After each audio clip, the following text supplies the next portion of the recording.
¿Ahora? Ahora Sí, sí. profe, yo Ahora sé. sí, eso es, profe. ¿Sí?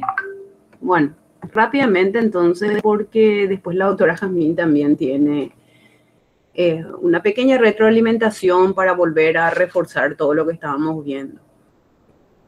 Bueno, entonces el objetivo de esta clase va a ser conocer diferentes métodos laboratoriales utilizados para el diagnóstico de protozoarios, que dentro de todos los microorganismos, ahí está señalado, y sobre todo vamos a ver una pequeña introducción al trabajo en general en los laboratorios de parasitología, recordando algunas características básicas de los protozoos. El laboratorio en la identificación parasitológica de confirmación es importante por la confirmación de parásitos o sus productos de reproducción en muestras de pacientes sospechosos clínicamente de tener una infección o una enfermedad de origen parasitario. Se basa en la identificación morfológica de los organismos causantes. O sea, eso dentro del laboratorio de parasitología, porque estábamos viendo, como dijo la doctora Jazmín, por ejemplo, la importancia, ¿verdad?, de la ELISA, que se acuerdan que eso generalmente se hace ya en el laboratorio de inmunología. Entonces, en el de parasitología es muy importante la microscopía, ¿sí? Por eso todo lo que es la morfología de los parásitos. Entonces, sí tenemos que recuerdan que las amebas, con sus diferentes géneros y especies, dentro de las cuales verán la ameba histolítica, ¿verdad?, la que es reconocida como patógeno, y que tienen la morfología de trofozoito, que es la forma, vamos a decir, activa, que es la que nos parasita, es la que tenemos dentro y que se dividen y que viven a expensas nuestras, y que una vez que son eliminados por la materia fecal, como le es adverso al ambiente, entonces se empiezan a enquistar. Y muchas veces justamente esa forma de quiste es la que normalmente se ve en el laboratorio. Pocas veces uno llega a ver trofozoitos y sobre todo móviles, ¿verdad? Porque eso es cuando yo vi muy pocas veces, realmente recuerdo, era un bebé que tenía diarrea y estaba en el laboratorio, hizo diarrea, trajeron rápidamente la materia fecal y miramos. O sea, eso es muy raro porque enseguida el parásito se enquista. Bueno, y recordar que dentro de los protozoarios tenemos los flagelados, ¿verdad? Acá tenemos la famosa Giardia con su forma de barrilete, ¿verdad? Con su disco suctorio, que cuando tenemos poco puede pasar desapercibido, pero cuando hay mucho, se tiene como ese disco suctorio es como una ventosa y se pega por todo el intestino, y entonces uno puede llegar a tener ya un síndrome de mala absorción, ya ser mucho más grave la parasitación. Y también vamos a ver un poco sobre uno de los ciliados, el único ciliado patógeno para el hombre, porque realmente hay varios ciliados en las aguas, en la naturaleza en general, igual que la primera foto, es un paramecium, ¿sí? No es un protozoario que normalmente afecta al ser humano, ¿verdad? Y acá vamos a observar, fíjense cómo se ven bien los pelitos, que esto, si uno mira una materia fecal reciente, entonces puede observar el movimiento en rotor, como un tornillo que se va moviendo, parece, muy característico del Balantidium coli. Y después, cuando se enquista, entonces ven eso que está más a la derecha, ya un poco más difícil de diferenciar qué es. Entonces, por eso en la mayoría de los materiales también se pueden hacer coloraciones, y al fijar y hacer coloraciones, entonces uno ya no mira el fresco en 10 o en 40, aunque en el caso de protozoarios en 10 prácticamente no se ve nada, ¿verdad? El microscopio de 10 en el laboratorio de parasitología sirve más bien para ver los huevos de los helmintos, que son los gusanos que vamos a ver después. Pero en la parte protozoario se mira el fresco en 40, porque son muy pequeños. Y cuando se hace la coloración y se fija, ¿verdad? Se fija y se hace la coloración, entonces ya puedo mirar con el objetivo de 100, con el aceite, con el objetivo de inmersión, y entonces puedo ver mejor las estructuras. Y eso me sirve para diferenciar por la morfología.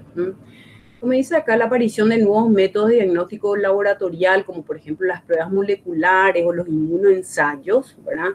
Eso exige que uno tenga conocimientos epidemiológicos sólidos para interpretar realmente, ¿verdad?, esa parasitosis. Sobre todo que las parasitosis en su mayoría tienen que ver mucho con la zona geográfica.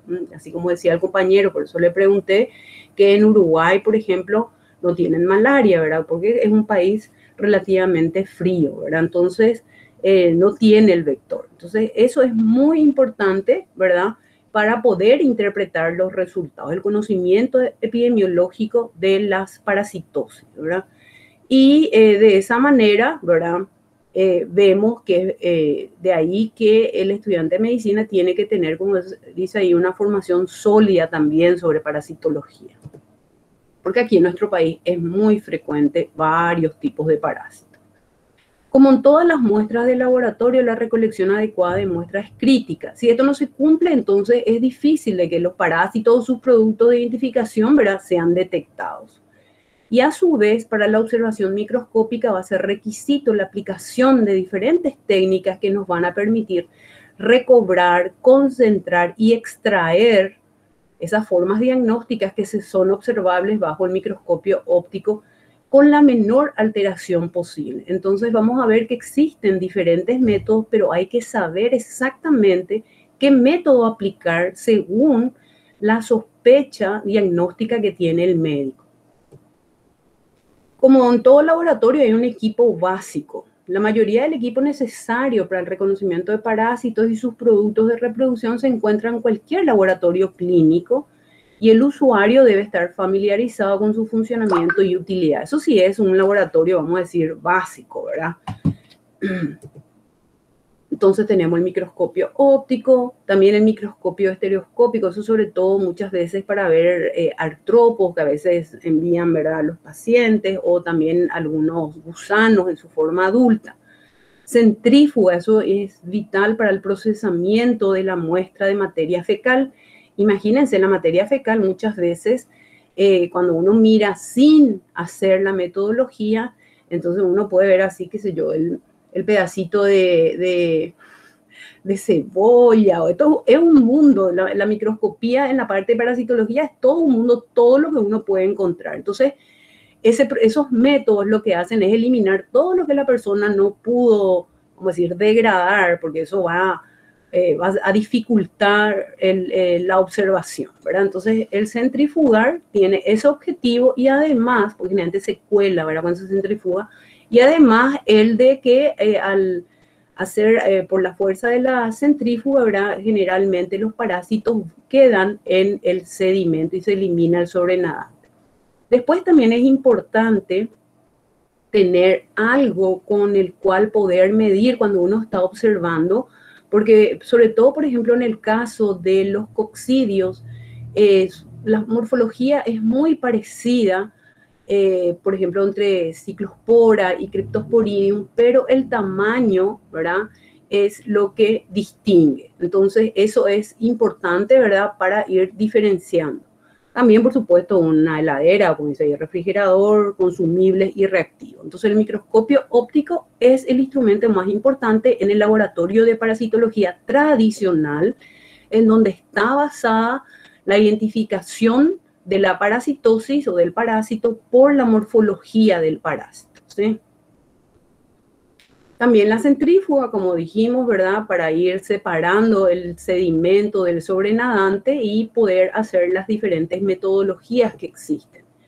La ladera, más que nada, sobre todo para guardar las muestras. Normalmente en el laboratorio se guardan 1 o 2 días, dependiendo del tamaño del laboratorio y la cantidad de ladera que tenga, ¿verdad?, para, por si hay alguna duda, poder retornar a la muestra.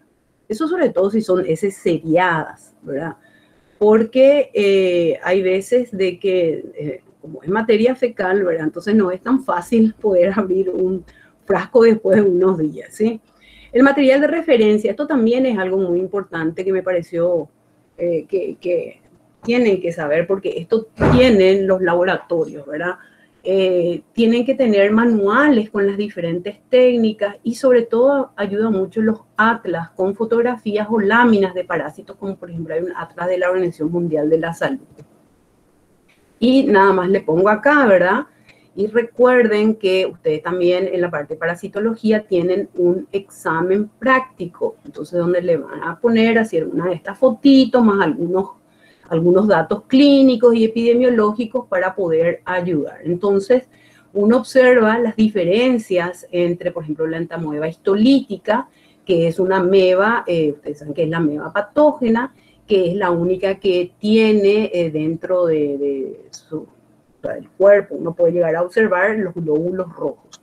Pero si uno considera así la forma, la morfología solamente, hay veces que no se puede diferenciar, por ejemplo, la entamoeba dispar, y hay que hacer otra metodología. Entonces, observar bien, ¿verdad?, la forma del quiste y si uno puede hacer algún tipo de coloración, el tipo de cromatina, cómo está el nucleolo y cómo es cada parte de la estructura, eso ayuda a poder identificar a la entamoeba histolítica.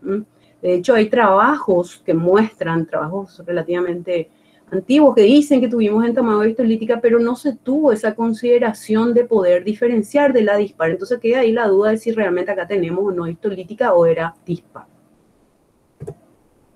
Y además hay que contar con muestras coloreadas de parásitos, ¿verdad? Por ejemplo, la coloración de ácido resistente modificada para los apicomplexas intestinales, las coloraciones de gota gruesa y extendido con ginza para las especies de Plasmodium y Trypanosoma cruzi. También cuando hay muestras seriadas, sobre todo cuando hacíamos la práctica de que los alumnos se iban a Cateura y llevaban las muestras en una escuela que queda ahí, de Fe y Alegría, que todos los años trabajábamos desde que empezamos a trabajar ahí en la Católica, y se traían las muestras seriadas de los niños y después se hacía todo el procesamiento y se observaba. Y si teníamos una muestra parasitada, entonces guardábamos, sobre todo porque, como dice ahí, esas muestras de ese están preservadas con formol al 5 al 10%, en donde uno puede ver diferentes estadios de los parásitos intestinales, ya sean quistes, trofozoitos. Se puede ver, ¿verdad? El trofodito si de repente así se quedó en ese momento, ¿verdad? Solo que por supuesto ya no va a ser móvil nada de cuando tiene el formol, ¿verdad? También quistes, los huevos, larvas. Realmente es una pena que eso no se pueda realizar porque yo recuerdo que una vez tuvimos una niña que llegó a tener 8 parásitos dentro de las niñas que vivían en Cateura, ¿verdad? Por las condiciones, sobre todo ambientales, ¿verdad? Y eso se rotula, ¿verdad? Y hay que evitar que se reseque, y entonces eso cuando hacíamos las prácticas le mostrábamos las que estaban parasitadas para ir justamente viendo la morfología. Entonces eso es lo que estamos tratando de hacer con estas prácticas que hacemos para que, como no estamos pudiendo hacer en formato presencial, por lo menos para que vean, ¿verdad?, cómo se pueden observar estos, en este caso, los protozoarios. Esto es lo que nosotros le llamábamos cariñosamente la cacateca, ¿verdad? Así como hay una biblioteca, hemeroteca, ¿verdad? Bueno, esta era la cacateca, ¿verdad? Guardamos todas las muestras positivas, ¿no? Bueno, vamos a ver algunos principios generales para la recolección de muestras de heces para diagnóstico parasitológico rápidamente, porque se puede hacer estos diferentes métodos por medio de la búsqueda de parásitos intestinales, tisulares, sanguíneos, inclusive los vectores. Estuvieron exponiendo los compañeros, ¿verdad?, diferentes parásitos, y por eso nomás también les señalaba la importancia de diferenciar si es un vector, si es un huésped intermediario, ¿verdad?, o si es el parásito mismo que está produciendo la enfermedad. Y existen diferentes tipos de análisis, como el coproparasitológico, o sea, la caca directamente, ¿verdad?, que hay que diferenciar del coprocultivo. ¿Se acuerdan cuando también la materia fecal se cultivaba para la búsqueda de bacterias que podían producir, por ejemplo, disentería, ¿verdad? Pero disentería bacteriana, por ejemplo, ¿verdad? O algún tipo de diarrea. Aquí el coproparasitológico normalmente tiene ya el formol. Y se puede pedir que la persona que a la cual se le va a hacer el análisis ponga el tamaño de una nuez, dicen los libros norteamericanos, pero si uno se va y le dice poneme un tamaño de una nuez a un niño de Cateura, no te va a mirar así. Entonces más o menos uno le muestra, ¿verdad? O le damos una cucharita de esa de helado, ¿verdad? Y le explicamos la necesidad de que no supere, ¿verdad? La cantidad del líquido. Y también hay que tener cuidado, por ejemplo, cuando uno le dice toma de muestra, explicarle que nunca tiene que tomar ese líquido, ¿verdad? Porque puede ser peligroso, ¿verdad? Y bueno, normalmente los frascos, cuando uno hace la parte de parasitología, no es como bacteriología que necesitan frascos estériles, algo que uno quiere hacer una metodología que implique cultivo, ¿verdad? Que hay también, ¿verdad? Es un poco más difícil que el cultivo de bacterias, pero se puede hacer también, por ejemplo, en el caso de Leishmania, hay que tener entonces cuidado de que no contaminen las bacterias y los hongos, ¿verdad? Pero en el caso del copro parasitológico normal, el frasco lo que tiene que ser es limpio y tener el formol, como muestra ahí el dibujito, y se recomienda que sean frascos con tapa rosca de plástico transparente. Y ahí, fíjense, en este caso ya tiene más o menos la cantidad de la materia fecal que tiene que poner día a día. Eso de 3, 5, 10 días que se le pide en el seriado, está demostrado que la probabilidad, cuando uno pide una sola muestra, la probabilidad es cerca del 80 y algo de posibilidad de encontrar el parásito. Y cuando pasamos a 3, eso sube a 90 y algo, ¿verdad? Y cuando uno pide 4 y es 90,1 y el otro es 90,2, y es muy engorroso pedirle tantos días de seriado al paciente, entonces está demostrado que al hacer 3 días seriados, entonces eso aumenta la probabilidad de encontrar los parásitos. Eso sobre todo porque cuando veamos la parte del minto vamos a ver de que las hembras desovan los huevos y no siempre están desobando todos los días. Entonces, si uno mira un solo día, de repente puede ser que el parásito justo no se le ocurrió ese día salir y hay menos probabilidad. Entonces aumenta. Por eso los coproparasitológicos seriados son los mejores para la búsqueda de los parásitos intestinales. Ahora, ustedes saben que también los parásitos pueden haber sanguíneos, pueden haber de mucosas, de tejidos. Entonces son diferentes las muestras. Pueden ser muestras sanguíneas, pueden ser muestras de tejido. Por ejemplo, Trichomona vaginalis, entonces un análisis de fluido vaginal. El análisis de contenido duodenal, cuando, por ejemplo, no se encontró la Giardia en una muestra de materia fecal así seriada, ¿verdad? Entonces, a veces el médico pide que se haga este método invasivo, que el médico es el único que hace, ¿verdad? Siempre recuerden que cuando uno toma la muestra, prefiere muestras que no sean invasivas. Primero hay que hacer las que no sean invasivas y luego si sale negativo, ¿verdad? Y se sospecha clínicamente de que es y no se está pudiendo encontrar, entonces ahí se puede utilizar otros tipos de metodología. También en análisis de orina o eso a veces casualmente vemos tricomonas vaginales, por ejemplo, vaginales en orina, ¿verdad? Y los análisis serológicos que estaban justamente comentando algunos compañeros, ¿verdad? Que se puede utilizar el ELISA. Cuando las heces no se recogen de manera adecuada, los resultados no son confiables. Por ejemplo, las heces viejas o que no están bien preservadas, no tienen valor diagnóstico. Me puede traer una materia fecal que hizo hace 3 días si no tiene el formol. Y el refrigerar también no es recomendado, ¿verdad? Porque hay veces que las larvas, ¿verdad? Esto no entra con la parte protozoario, ¿verdad? Pero como ya estamos hablando del tema, puede ser de que no sea lo ideal, por ejemplo, para las estrongiloides estercorales. Pero para buscar trofosoditos de protozoo se requiere que la muestra sea examinada dentro de 1 hora o menos después de evacuada, cuando es una muestra recién emitida. Entonces eso facilita porque se puede ver el movimiento, ¿verdad? O si no, hay como muestra, ¿verdad? El frasco de la muestra seriada. Importante también cuando hay moco y sangre, hay que incluir esa porción, ¿verdad? Así como si uno encuentra, porque puede pasar, ¿verdad? Encontrar parásitos adultos. Eso sobre todo en la parte de los helmintos, de los gusanitos, ¿verdad? No es recomendable dar antidiarreicos o antibióticos o antiparasitarios antes del examen de materia fecal, ni tampoco dar laxantes aceitosos, bario, bismuto, antes de la recolección de la muestra. Lo ideal es, según la sospecha diagnóstica del médico, dar las instrucciones de recolección de muestras, ¿verdad? Porque según el parásito, ¿verdad? El método puede cambiar, ¿verdad? Entonces eso es importante, ¿verdad? sobre todo también cuando el laboratorio tiene alguna nueva metodología, ¿verdad? Entonces siempre la conversación entre, en este caso, el parasitólogo y el médico es muy importante.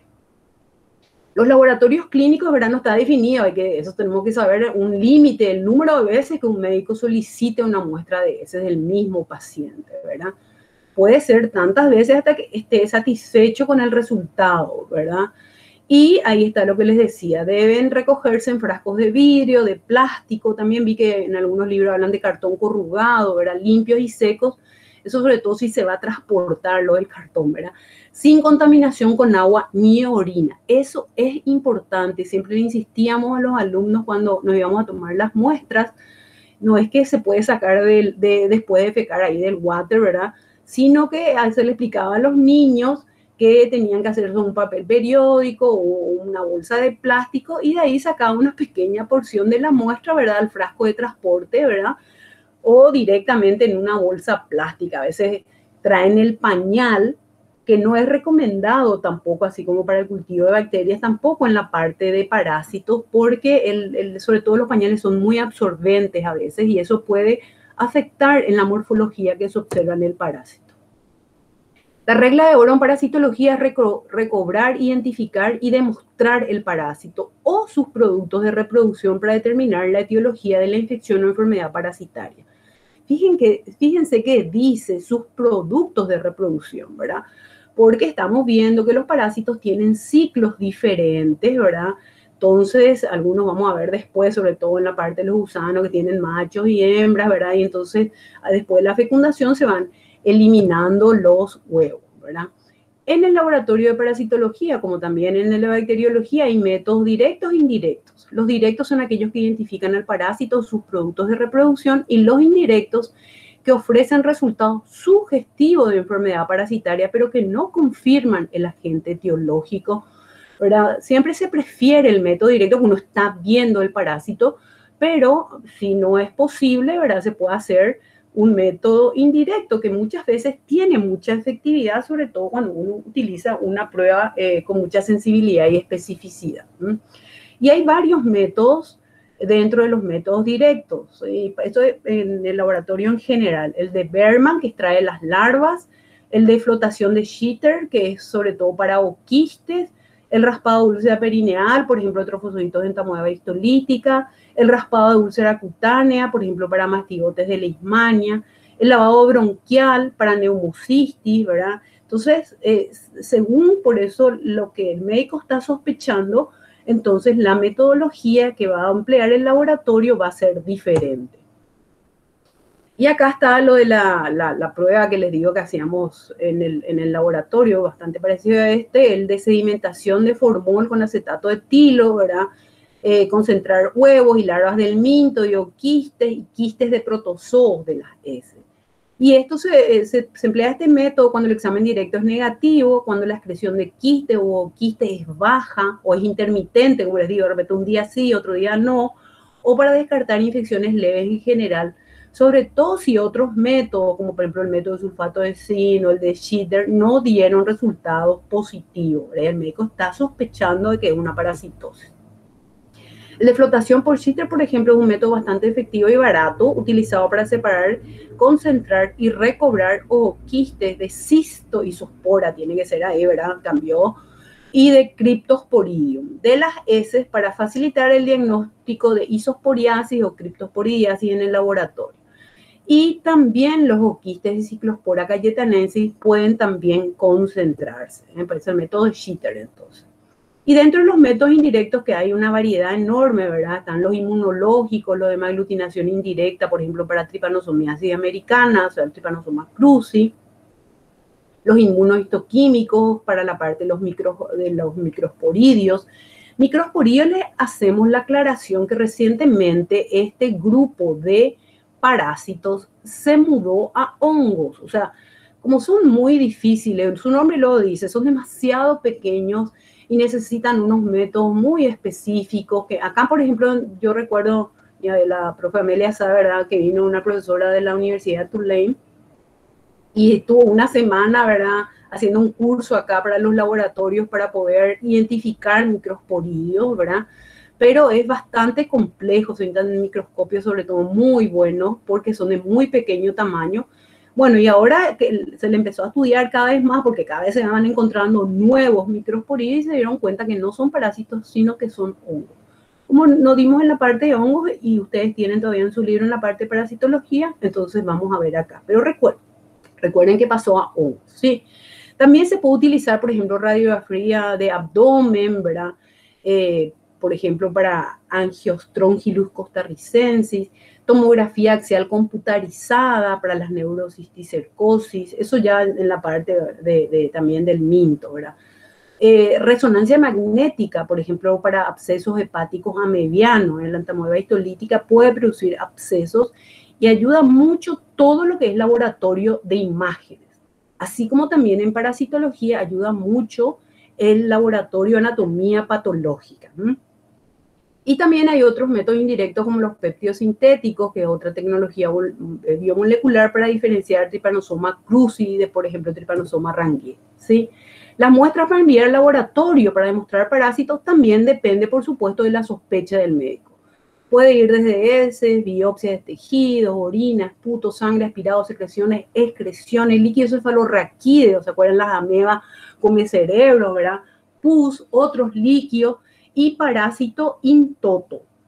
Yo les cuento que no sabía lo que era el parásito intoto. Parásito intoto dice que es el parásito entero, significa. Ven que de repente, y a ustedes les puede pasar, sobre todo si se dedican a la pediatría, la mamá se va y le lleva al médico el parásito adulto que encontró en la materia fecal o a veces de repente en los pliegues anales, ¿verdad? De la criatura que le estaba picando. Entonces la mamá encuentra, guarda y se va y le lleva al médico. Y el médico mirando tiene que saber, ¿verdad? Diferenciar qué puede ser o bien envía al laboratorio.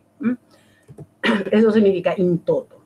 Bueno, y acá nada más que para ver lo que estábamos viendo en todo lo que es la parte de protozoo, flagelado, tricomona, giardia, trypanosoma, aunque me dijo el doctor Andrés que no es Trypanosoma cruzi, sino brucei, leishmania en su forma flagelada, que generalmente es la que se puede observar en los cultivos, o la forma de amastigote, que se acuerdan que les decíamos cuando hablamos de histoplasma que había que diferenciar del nido de leishmania, porque también es un parásito, así como ese hongo, ¿verdad?, que afecta al sistema retículo endotelial, entonces se puede observar sobre todo en los macrófagos. Bueno, y vamos a ver entonces en general para los parásitos intestinales, luminares y tisulares y el examen de heces frescas y fijadas, que se utiliza el examen directo en solución salina fisiológica o en solución de Lugol. Y acá tenemos entonces, fíjense la foto, en solución fisiológica es difícil de reconocer los trofozoitos, ya sea de protozoo, de repente otros estadios diagnósticos de protozoos y el minto, ya sean larvas y huevos, por ejemplo. Porque se pueden confundir con leucocitos, con eritrocitos, con cristales de Charcot-Leyden, con levaduras, ¿verdad? Y es un buen método para detectar los trofozoitos en una amebiasis invasora por entamoeba histolítica, por ejemplo. Y entonces se pueden mejorar debido a que, como es así, como transparente y puede confundirse, entonces se pueden hacer diferentes tipos de coloraciones. O lo más fácil es una solución de Lugol. Se pone una gotita de la materia fecal centrifugada y una gotita de Lugol y se colorean entonces, ¿verdad?, los trofozoitos y los quistes de los protozoarios, y eso facilita la observación en el microscopio. Entonces acá tenemos cómo se puede observar la entamoeba histolítica, ¿sí?, en su forma de trofozoito, ¿verdad?, o ya sea con diferentes coloraciones o con el Lugol. Ahí, por ejemplo, vemos una que está fagocitando los eritrocitos, que era una de las características de este protozoario, ¿verdad? Entonces tenemos la entamoeba histolítica, que era importante, porque es patógena, diferenciar de la entamoeba coli. Entonces una de las formas más fáciles, por ejemplo, contar el número de núcleos, porque generalmente la histolítica tiene hasta 4 y la otra tiene más. Entonces eso, uno moviendo el micrómetro en el microscopio puede ir diferenciando. O de repente podemos ver la vacuola de glucógeno que se tiñe bien, ¿verdad?, por ejemplo, en el caso de la iodameba. Entonces, hay diferentes maneras para ir pudiendo diferenciar estos, estos diferentes protozoos, ¿sí? Entonces, acá tenemos, por ejemplo, la Escherichia coli con la hematoxilina, con solución salina, con el lugol, ¿verdad? Con diferentes coloraciones, ¿sí? Y lo mismo acá, fíjense, diferenciar entonces la entamoeba histolítica y dispar. Fíjense, como siempre dice, histolítica barra dispar por esa característica que le había dicho de que morfológicamente son indiferenciables. Hay que hacer una metodología un poco más específica que es el cimodema. Acá tenemos Giardia lamblia, característico el Giardia lamblia, eso en su forma, cuando el trofozoito ahí se quedó en ese momento, ¿verdad? Y se le hace la coloración y se ven esas dos que están ahí en el centro, ¿verdad? También se puede hacer, por ejemplo, coloración de ginseng, muy útil, y se puede observar entonces la estructura. Eso para, por ejemplo, Giardia, también para tricomonas, por ejemplo, ¿sí? Porque tricomonas también su movimiento es muy característico, pero a medida que va pasando el tiempo se va quedando quietito, y si uno mira un poco tarde en la muestra, entonces le es más difícil. Por eso decía en una de las diapositivas anteriores que lo ideal sería mirar lo más pronto posible, ¿sí? Entonces también los quistes de Giardia, ¿verdad? Ahí vemos en diferentes tinciones como la de MIF, con lugol, con solución salina, en ginseng. Aquí tenemos también Giardia, ¿verdad? Con diferentes coloraciones. Endolimax nana, iodameba bushley, esa es la que se tiñe mejor su vacuola de glucógeno, ¿verdad? Con el lugol. Ahí está otra vez la Giardia. Y algunas diferencias, ¿verdad? Por ejemplo, lo que les decía, la entamoeba histolítica o dispar, que no se pueden diferenciar por la microscopía de su morfología, ¿verdad? Entonces, se pueden hacer coloración como la tricrómica, y hay que ver el cuerpo o barra cromatoidal que tiene extremos romos, ¿verdad? Para diferenciar, por ejemplo, de la entamoeba coli, que tiene extremos abusados. Pero todo eso ya con las coloraciones y se puede ver con microscopía de 100. En 40 uno no va a diferenciar, va a poder llegar a decir que es una entamoeba, ¿verdad? Pero hasta ahí. Para poder llegar realmente a la especie, entonces hay que hacer estas coloraciones especiales, ¿sí? Y fíjense, dos núcleos que son visibles en el plano focal, y hay que, como les digo, pues hay que mover también el tornillo del microscopio, entonces va mostrando en diferentes planos para poder observar el cuerpo cromatoidal, ¿verdad? Típico con sus extremos rojos, ¿eh?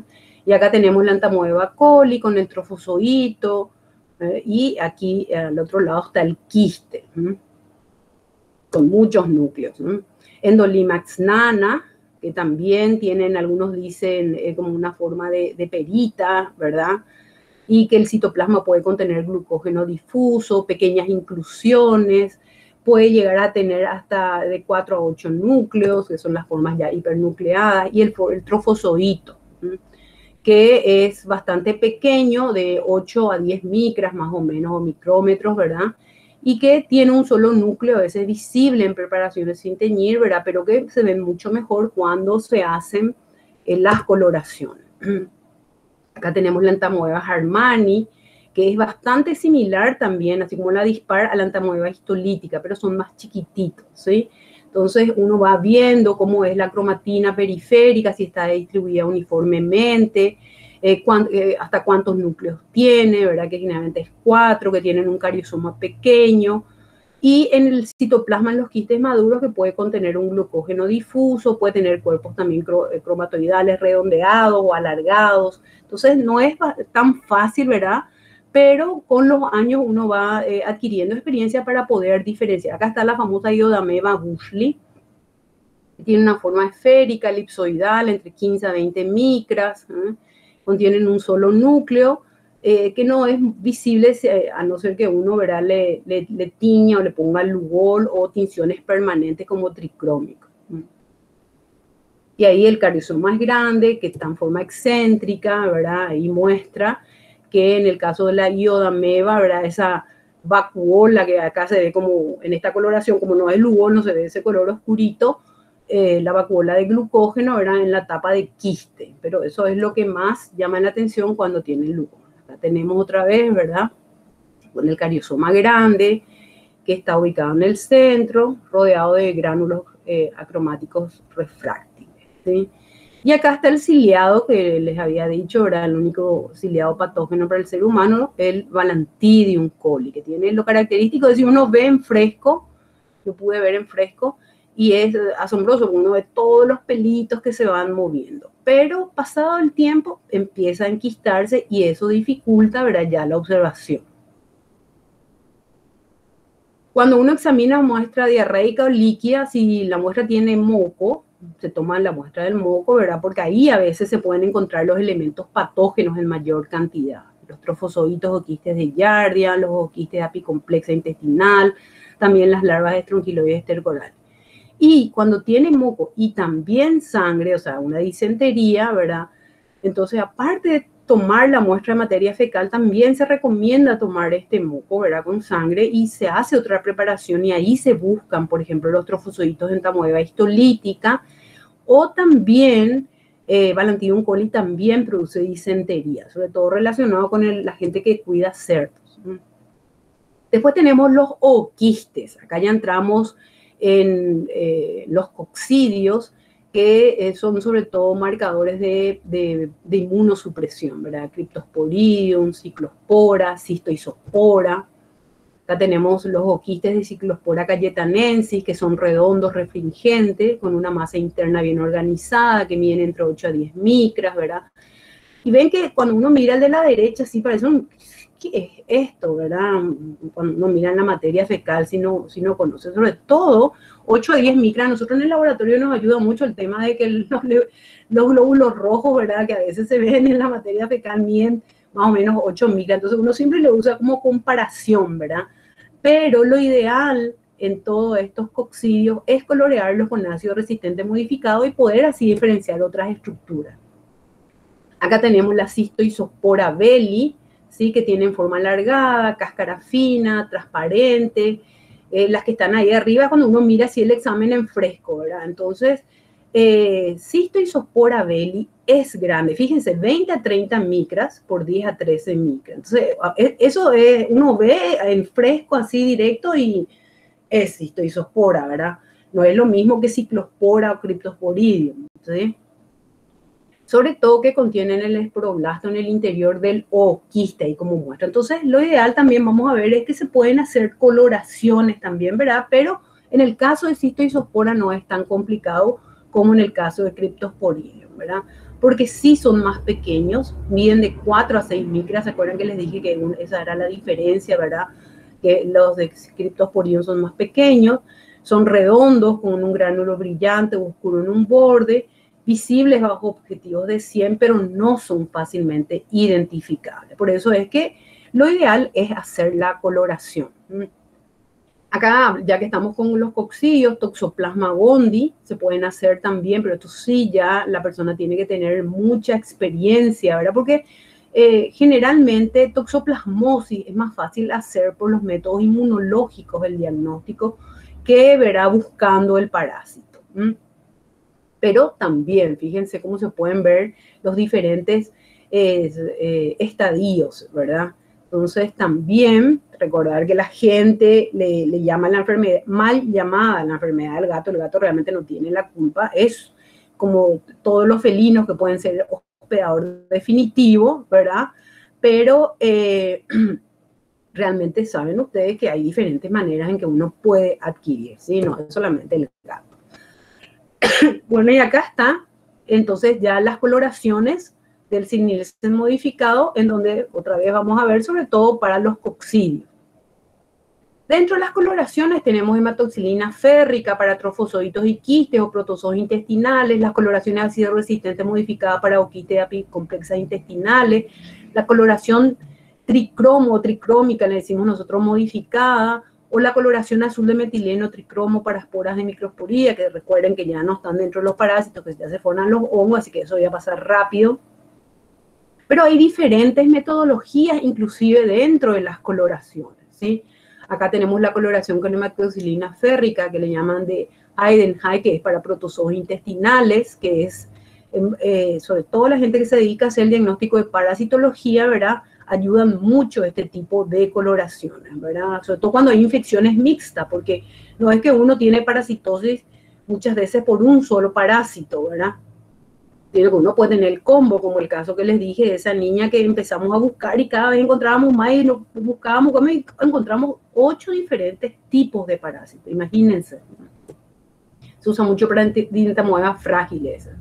Y acá está la coloración ácido resistente modificada para oquistes apicomplexas intestinales. Cryptosporidium, Cistoisospora y Ciclospora, sobre todo, para poner en evidencia, entonces, mediante esa coloración, esos oquistes, ¿sí? Después están también otros métodos, ¿verdad? Acá tenemos el método de Zinn-Nielsen, que está modificado, ¿sí? Ahí está el procedimiento, ¿no? Por el tiempo, ¿verdad? No voy a explicar mucho, ¿verdad? Pero ustedes saben, así como Mycobacterium en tuberculosis, ¿se acuerdan, verdad? Que utilizaba la fucsina, ¿verdad? Y que por eso es que generalmente aparece en un color rojo fucsia, ¿verdad? Cuando se hace la coloración con verde de malaquita tiene un fondo verdoso, o azul cuando se utiliza el azul de metileno como colorante secundario de contracolor, ¿verdad? Entonces, esa metodología, ven como acá sí se puede ver, por más que decíamos que Cryptosporidium es de tamaño relativamente pequeño, imagínense la mitad de un glóbulo rojo, ¿verdad? 4 a 6 micras, y la forma de redondear. Esto si uno no colorea, ni se va a dar cuenta que está ahí el parásito. Este sí, ven que, como les decía, Cistoisospora sí, ¿verdad? Pero se confirma cuando se hacen estas coloraciones. La forma de cigarro, de uso. Y los oquistes de Ciclospora cayetanensis, que son más grandes, ¿verdad? Son redondos, pero no se colorean uniforme ni intensamente, ¿verdad? Entonces también ayudan estas coloraciones. Y la coloración tricromo modificada para las esporas de microsporidia, ¿verdad? Que recuerden que eran protozoos y se fueron para los hongos, ¿verdad? Que sobre todo también es marcador, ¿verdad? De personas que conviven con el virus del SIDA, ¿verdad? Que tienen diarrea crónica. Y muchas veces cuando uno encuentra uno de estos coccidios, entonces cuando el médico ve el resultado, si el paciente nunca se hizo, por ejemplo, un test de ELISA, enseguida le va a pedir, ¿verdad? Porque por eso se llaman enfermedades marcadoras, ¿sí? Porque estos son parásitos que están normalmente en el ambiente y que el sistema inmune hace de que uno pueda llegar a tener una diarrea, pero de 2, 3, 4 días, generalmente autolimitada. En los niños sí se puede ver afectado a veces un poco más de tiempo, pero en los pacientes con VIH sí, esto pasa a meses. Y eso, por supuesto, les afecta muchísimo. Entonces, por eso son patologías, parásitos marcadores, ¿sí? Acá está la coloración de tricrómica, como la de Gomori, la coloración de Mike Grunwald, fíjense cómo hay varias. Y esto es nada más que lo que les decía, ¿verdad? De que las esporas del enterocitosoma bieneusi, que se ve de forma ovoide, refráctiles, con una pared teñida de rosado brillante. En este caso es una microscopía electrónica, o sea, imagínense lo chiquitito que son, ¿verdad? Acá tenemos, son bastante pequeños, por eso son microsporidios, ¿verdad? De 2,2 por 1,2 micros. Tiene que tener un super microscopio y hacer una buena coloración realmente para poder identificar. Entonces, hacer esta coloración azul de metileno tricromo para las esporas de microsporidios, ¿verdad? Sobre todo, ¿verdad? Como les decían, esos pacientes que tienen una diarrea crónica, ¿verdad? Y que generalmente son personas viviendo con el virus del SIDA, ¿verdad? Con el virus del VIH, ¿verdad? El SIDA ya el síndrome. Bueno, y acá tenemos entonces el procedimiento de la coloración, por ejemplo, para el enterocitosoma bieneusi.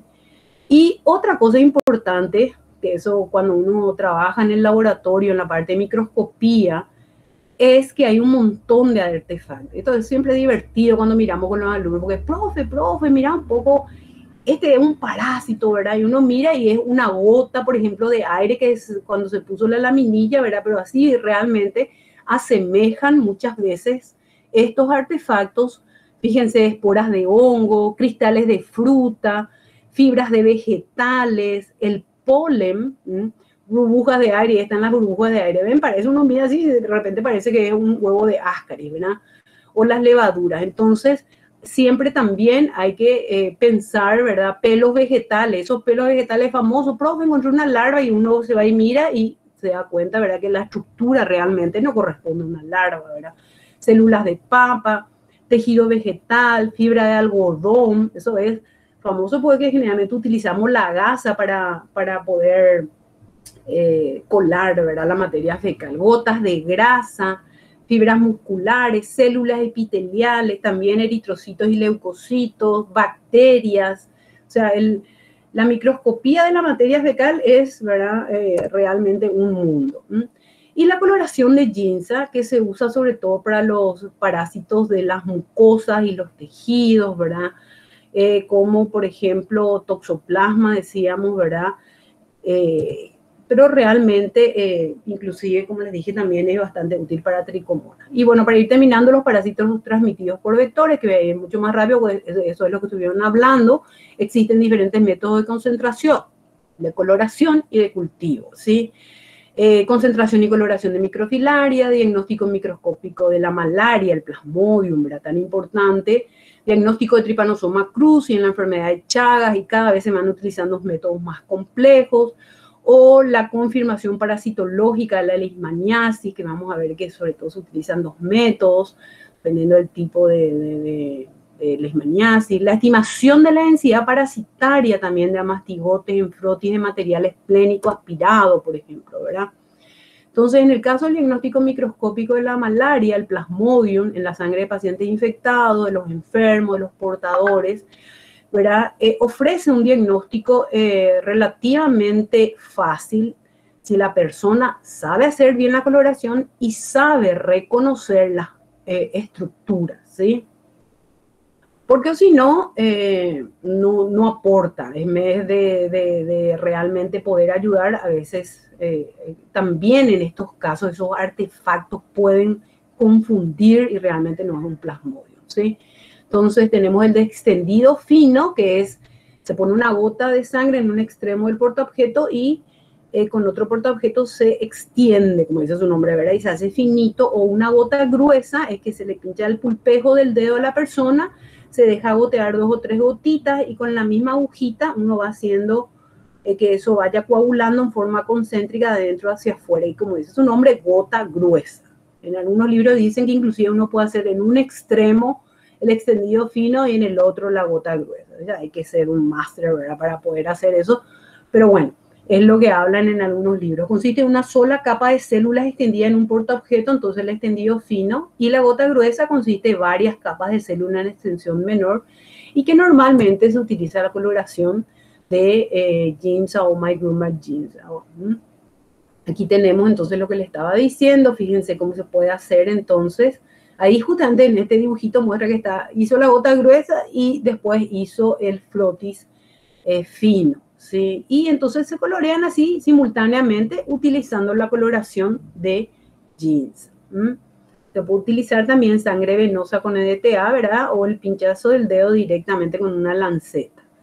Lo del dedo, a mucha gente dice, ay, sí, porque no quiero que me saquen sangre del brazo. Les cuento que el dedo es mucho más sensible, duele, ¿no?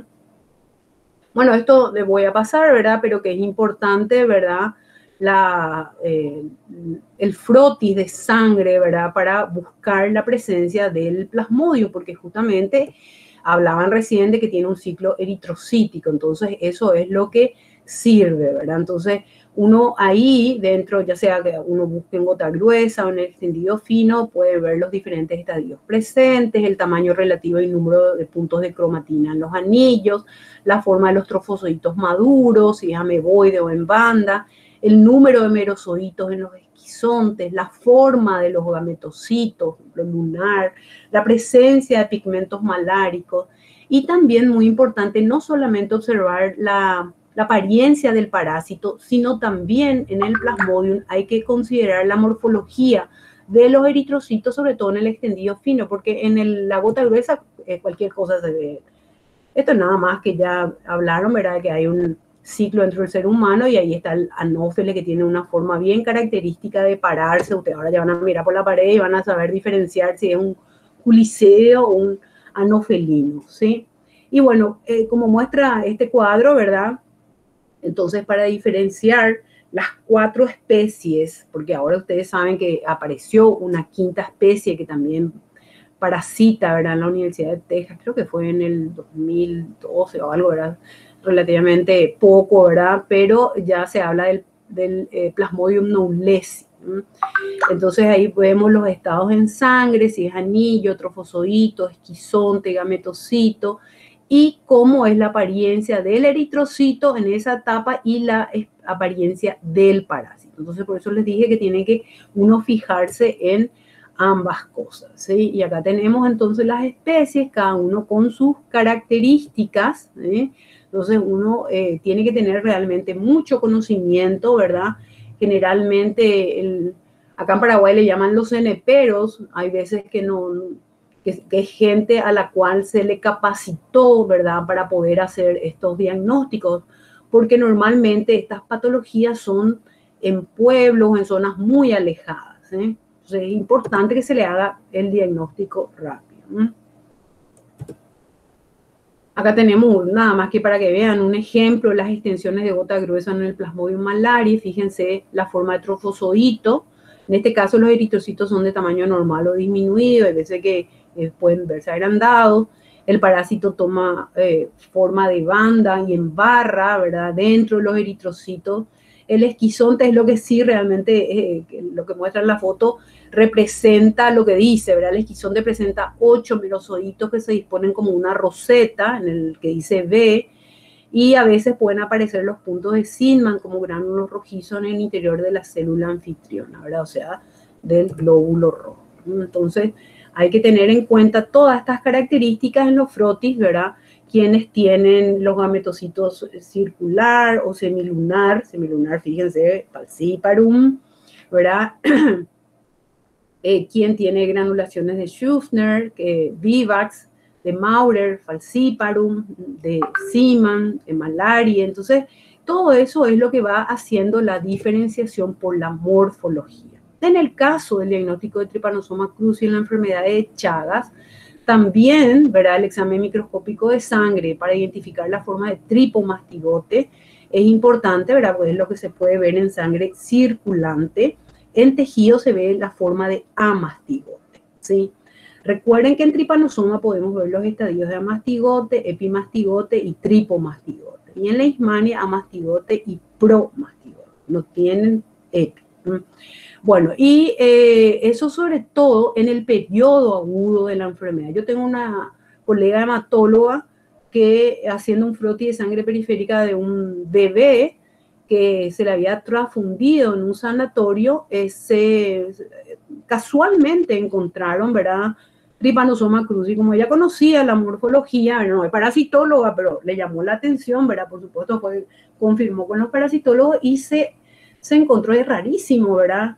Porque se habla de lo de sangre segura. Este niño había recibido transfusión sanguínea y probablemente de ahí adquirió, ¿verdad? Porque era un niño acá de la capital, ¿verdad? Preparación y coloración de la gota gruesa, extendido fino igual que malaria, ¿verdad? Y también entonces hay que ver las formas amastigote en el macrófago, o la forma de epimastigote, o la forma de tripomastigote, ¿verdad? Que es lo característico y que es más fácil de poder observar. Entonces, también diferenciar de Trypanosoma cruzi o Trypanosoma brucei, pero eso, ¿verdad? Tiene más una cuestión epidemiológica, pero con los viajes, ¿verdad? Que ahora están un poco suspendidos, ¿verdad? Pero por más que uno hable que Trypanosoma brucei, variedad rhodesiense o gambiense hacia el África, quién sabe, ¿verdad? También puede haber. Y hay un método que se utiliza, que es el método Stroke, que es centrifugar, puede ser en un capilar o en un tubito, ¿verdad?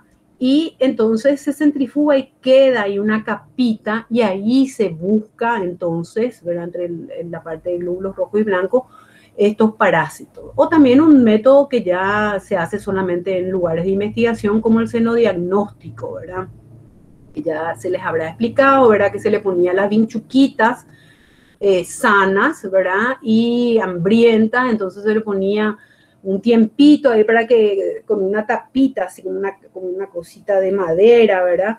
Y entonces en el antebrazo del paciente le chupaban la sangre y después se anotaba, ¿verdad? Y se les ponía así tipo en un hotel separadito, pinchuquitas del señor fulanito de tal, y se esperaba el tiempo, más o menos un mes, y luego se le hacía defecar, se le aprieta la pancita con una pincita.